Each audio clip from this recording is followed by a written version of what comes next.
हमारे सहयोगी देवेंद्र पराशर जुड़ चुके हैं। देवेंद्र, कल से ही हम देख रहे हैं राहुल गांधी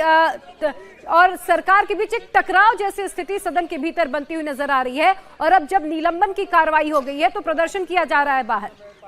और निलंबन की कार्रवाई के पीछे अगर जाएं तो वो इस वजह से हुई, जैसे राहुल गांधी तो अपने स्टैंड पे लगातार अड़े हुए थे और सत्ता पक्ष अपने स्टैंड पे अड़ा हुआ था कि वो नहीं चाहता कि इस अनपब्लिश्ड बुक का वो हवाले दें और चाइना के संदर्भ में उस तरह की बात कहें। राहुल गांधी हर बार जब भी उनको बोलने का मौका मिलता वो यहीं से अपनी बात स्टार्ट कर रहे थे। जाहिर तौर पर दोनों ही पक्ष पॉलिटिकली अपने अपने हिसाब से अपनी पोजिशनिंग कर रहे थे, लेकिन आज जब चेयरमैन की तरफ से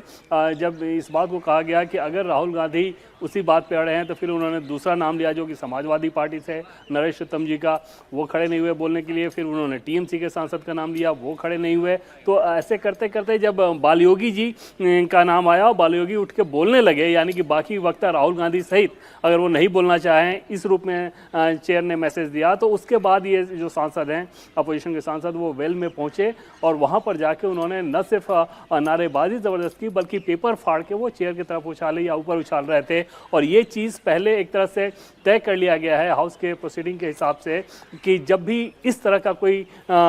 विरोध प्रदर्शन नजर आएगा वहाँ पर फिर सांसदों को निलंबन झेलना पड़ेगा। और उसी के तहत 8 सांसद जो हैं उनके निलंबन का प्रस्ताव किरण रिजिजू ने रखा और हाउस ने ध्वनि मत से उसको पारित करके उन सांसदों को निलंबित किया, जिसको लेकर अपोजिशन के लोग बाहर प्रोटेस्ट कर रहे हैं। देवेंद्र, बताया जा रहा है कि ये सिर्फ 1-2 दिन की कार्रवाई नहीं है, पूरे सदन के लिए ही पूरे सेशन के दौरान ही 8 सांसदों को निलंबित कर दिया गया, यानी कि अब वो कार्रवाई में भाग नहीं ले पाएंगे पूरे सेशन के दौरान। जी हाँ, बिल्कुल। ये पूरे सत्र के दौरान उनको सदन की कार्रवाई से निलंबित किया गया है और ये ऐसा नहीं है कि ये इस तरह का फैसला आज किया गया है। आपको ये ध्यान हो कि पिछले कुछ सेशन में जब हंगामा बहुत ज़्यादा हो रहा था, बहुत अगली तस्वीरें आ रही थी, तो उसको लेके एक सर्वदलीय सभी बैठ के और उसमें स्पीकर ने ये तय किया था कि जैसे प्ले कार्ड्स लेके आना, वेल में जाके बुक्स उछालना, कागज़ फाड़ के फेंकना चेयर की तरफ, ये सारी चीज़ें अनएक्सेप्टेबल होंगी और जो सांसद इस काम को करेंगे उनके ऊपर सदन कार्रवाई करेगा। और ये चीज़ एकदम से एक अंडरस्टैंडिंग के तौर पे ये डेवलप कर ली गई थी। और उसके बाद आपने देखा होगा कि कई अलग अलग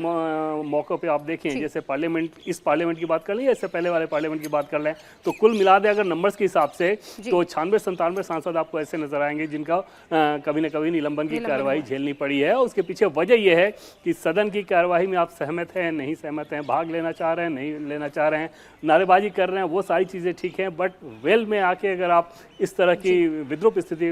क्रिएट कीजिएगा तो फिर वहां पर सदन कार्रवाई करेगा। और उसी के तहत आज इन 8 सांसदों का निलंबन हुआ है। लेकिन राहुल गांधी के स्टैंड के हिसाब से बात करें तो वो एकदम से अड़े हुए हैं कि उनको अधिकार है कि भारत के स्ट्रेटेजिक और भारत चीन के संबंध के बारे में और स्ट्रेटेजिक पॉइंट के बारे में बोल सके। जी, बहुत शुक्रिया देवेंद्र आपका तमाम जानकारी के लिए।